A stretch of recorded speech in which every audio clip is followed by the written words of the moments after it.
भू कानून क्या है, उत्तराखंड में क्यों उठी है भू कानून की मांग।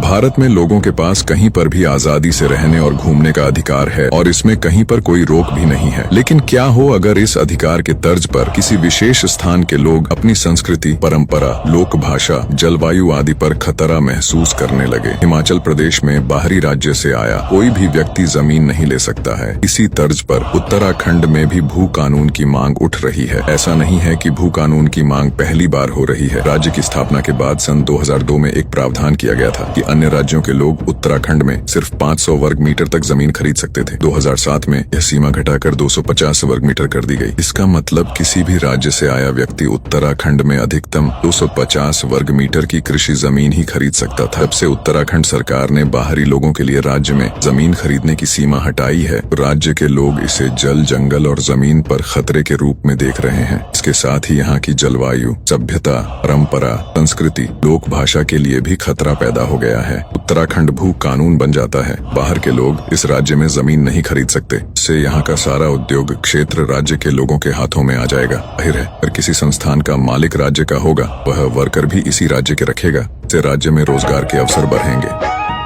ये जमानम ई व्यवस्थम हाथ पसारी हक नि मिलण।